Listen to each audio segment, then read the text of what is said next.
CCE is now celebrating 30 years of supporting community in the Hudson Valley with community foundations of the Hudson Valley. You know, it's been a dynamic year for the organization as we celebrate 50 years of supporting people in community as the executive director with CCE. What's your greatest accomplishment? The greatest accomplishment, I have to say, is to have the opportunity to impact our youth the way that I have been able to. Leaders of our future. To plant seeds and to see them grow and see them come back. Say, Drew, this is what we're doing. This is how we're now contributing to the community. Some of them come in here closed. By the time they leave, they're standing up. They're ready to tackle on the real life, the I ams of life. Love it. I am. What comes after that? I respect you as a community builder, but then also someone who supports other community builders. There's a lot of people to collaborate with, you know, constantly. Poughkeepsie Library is a great example. I mean, we've been collaborating with them for probably 15 years, you know, on all kinds of different levels. For instance, they do the Big Read program every year where they pick a book and they give it to thousands of people, especially in the school district, and the author comes and they talk about it. So we now, with their help and support, we create a symphony event around the themes of whatever the book is. All the school residencies that we bring, we reach pretty much every kid in the city of Poughkeepsie schools. We did create a long time ago an endowment with the community foundations, and long before I came on the scene in the 80s, and that endowment has grown dramatically. It's almost a $3 million endowment. You know, I'm lucky as a nonprofit because I get to have an audience, literally, you know, 1,000 people here and 1,500 at UPAC. It's really how the audience is taken to another planet when they come to see somebody that they really love or that they, you know, have been following their whole lives. It's kind of life-changing for people, and it feeds them deeply in their soul.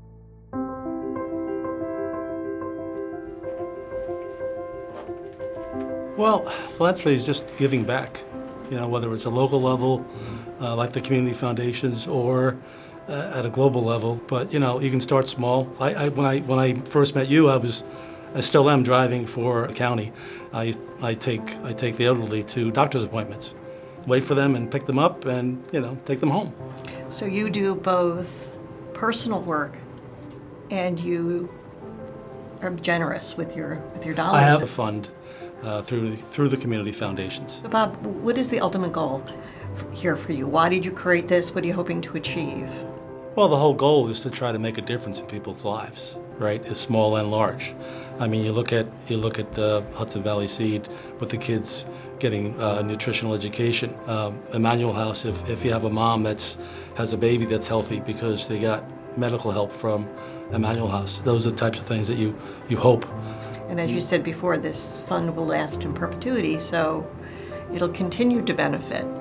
Right, and hopefully grow. Tell me about the LIA Project. How did you get involved with the community foundation? LIA Ryan, who I met at Vassar in 1991 when we were both apprentices doing the Powerhouse Theater program at Vassar. Leah was a writer, I was a director, and we met in that time. And in the summer of 2006, she called me and told me that she had leukemia. We raised a lot of money for her so that she could have it if she needed it. And she never got to use it, really. She died fairly soon after that. And so that's how we sort of took the money that we had raised to begin the fund for LIA Ryan, and it's called the LIA Ryan Fund for Emerging Women Writers. And how does the Community Foundation help streamline the process for you? We couldn't do it without that. Having that infrastructure that we are not having to deal with is super helpful, for sure. It's like the gift of the foundation is taking all that administration off your back and letting you focus on the interesting part and the creative part, and absolutely not the investing part.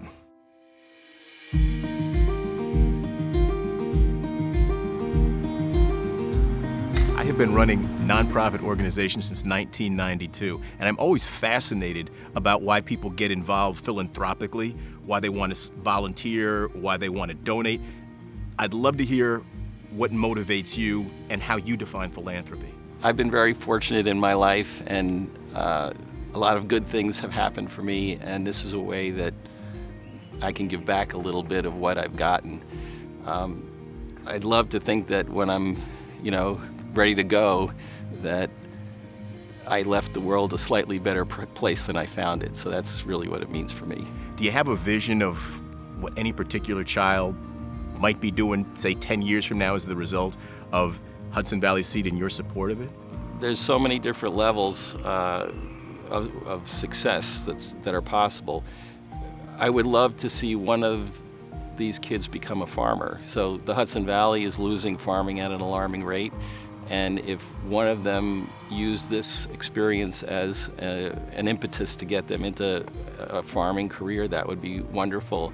If a child that hates school came out here and was counting seeds and dividing them up into quarters or halves and found that they now knew what fractions were and could actually do math that they couldn't do in the classroom, maybe that will be a life-changing experience for one of these kids.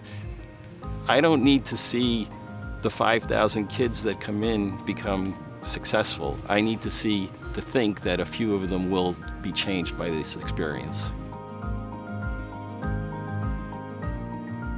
PI stands for Partnership in Education, and it is a grant program to support the teachers in our schools doing special projects.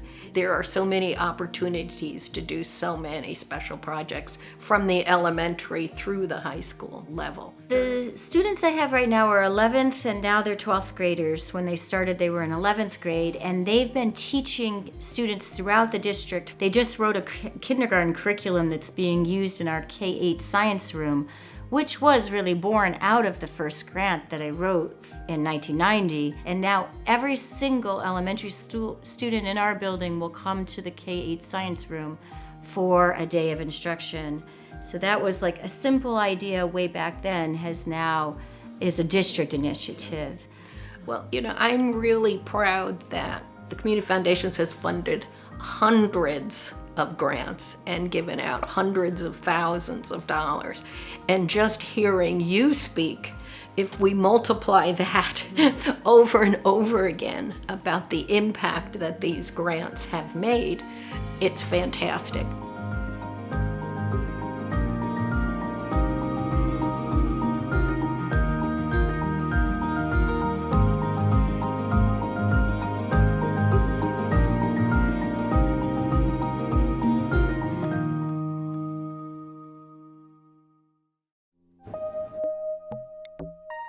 T2, take 3, action.